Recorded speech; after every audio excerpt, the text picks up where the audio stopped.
नमस्कार दोस्तों, स्वागत है आपका मेरे चैनल पर।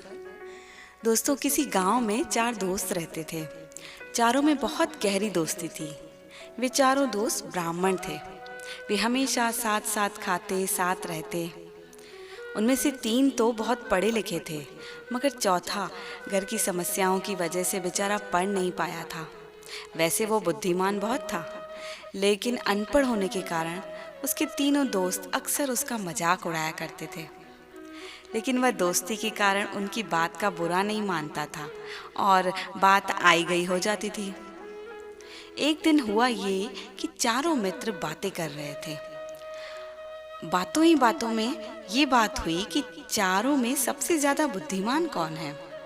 और ये बात इतनी आगे चली गई कि आखिर में चारों ने ये फैसला किया कि वे दूसरे राज्य में जाकर वहाँ के राजा को खुश करेंगे और इस काम में जो सबसे ज़्यादा धन लाएगा वही सबसे बड़ा बुद्धिमान कहलाएगा।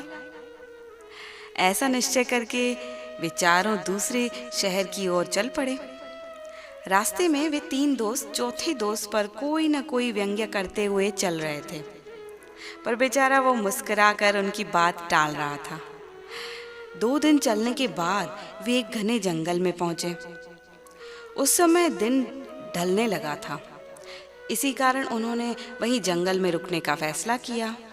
मगर चौथा दोस्त इस बात से सहमत नहीं था। वो बोला, मित्रों, कुछ ही देर में अंधेरा हो जाएगा और हमें जल्द ही यहाँ से निकल जाना चाहिए। मगर उसके तीनों मित्रों ने उसका मजाक उड़ाकर उसे चुप करा दिया। तभी उनकी नज़र किसी मरे हुए जानवर पर पड़ी, जिसकी चमड़ी भी गल गई थी। शक्ल पहचान में नहीं आ रही थी। तीनों मित्रों ने उस तरफ देखा जहां उस जानवर की हड्डियां पड़ी थी। उस पर एक नज़र मारते हुए किसी ने सुझाव दिया, क्यों न हम राजा के पास जाने से पहले ये जांच कर लें कि हम में से कौन बुद्धिमान और विद्वान है। दूसरे ने कहा, हाँ ठीक है, मैं इन हड्डियों को जोड़कर ढांचा तैयार कर लेता हूँ। ये कहकर झट से उसने अपनी विद्या से हड्डियों को जोड़ दिया। तब पहले ने अपने मंत्रों से उस ढांचे पर मांस, चमड़ी, नसें और खून पैदा किया और पीछे हट गया।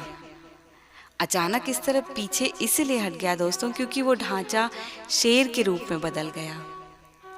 चौथा दोस्त, जो अनपढ़ था, खामोशी से उनकी सारी हरकतें देख रहा था और चुपचाप उनकी बातचीत सुन रहा था। उसने उनमें कोई हस्तक्षेप नहीं किया, क्योंकि उसके पास इस तरह की कोई विद्या कला नहीं थी। इधर पहले वाले के पीछे हटते ही तीसरा आगे आया और बोला, तुम दोनों ने तो अपनी कला और विद्या का प्रदर्शन कर दिया, अब मेरी बारी है। इसमें जान फूंकना सबसे बड़ी विद्या है जो मेरे पास है। अब देखो मैं कैसे शेर में जान डालता हूँ।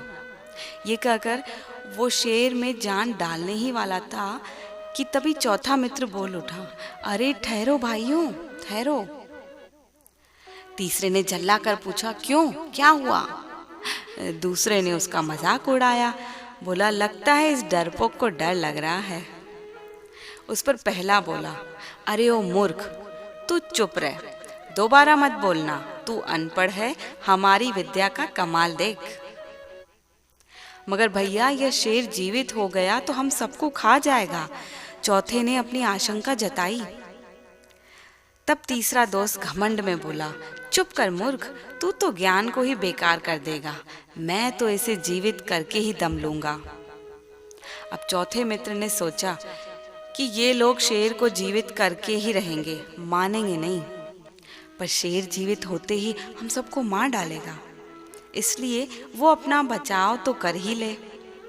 ये सोचकर वह उन तीनों से बोला, ठीक है भैया, जैसी तुम लोगों की इच्छा, मगर जरा 1 मिनट रुक जाओ। इतना कहकर चौथा मित्र पेड़ पर चढ़ गया और उसको पेड़ पर चढ़ता देखकर तीनों मित्र उसे डरपोक कहते हुए हंस पड़े। तभी चौथे ने मन ही मन सोचा, इसी को कहते हैं विनाश काले विपरीत बुद्धि। बुद्धिमान होकर भी इन मूर्खों को मालूम नहीं कि शेर जिंदा होकर इन सबको खा जाएगा। खैर, तीसरे विद्वान ने अपनी विद्या से शेर को जीवित करने के लिए मंत्र पढ़ने शुरू किए। कुछ ही देर में शेर दहाड़ता हुआ उठ बैठा शेर ने अपने सामने 3 मनुष्यों को देखा तो उसके मुंह में पानी भर आया। इधर जीवित शेर देखकर इन तीनों की हालत खराब हो गई। वे वहां से भागने की पूरी कोशिश करने लगे, मगर शेर ने उन्हें भागने का कोई मौका ही नहीं दिया।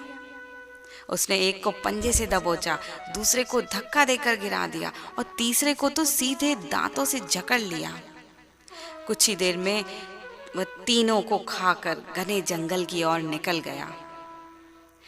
पेड़ पर बैठा चौथा मित्र ये सारा दृश्य देख रहा था।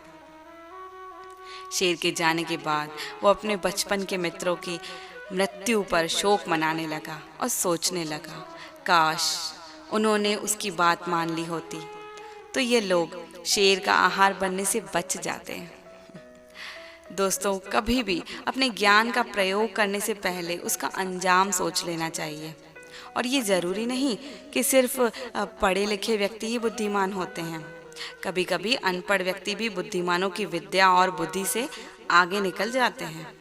इसलिए विवेक को बुद्धि से ऊपर माना गया है। जैसा कि तीनों मित्रों के साथ हुआ, उन्होंने बुद्धि के सामने विवेक का इस्तेमाल ही नहीं किया, इसलिए मारे भी गए। परंतु चौथा मित्र बहुत बुद्धिमान नहीं था, लेकिन विवेकी था। उसमें इस बात का विवेक था कि शेर का काम ही शिकार करना है, जीवित होते ही वह शिकार करेगा ही। इसलिए उसके जीवित होने से पहले सुरक्षा का उपाय कर लेना समझदारी है।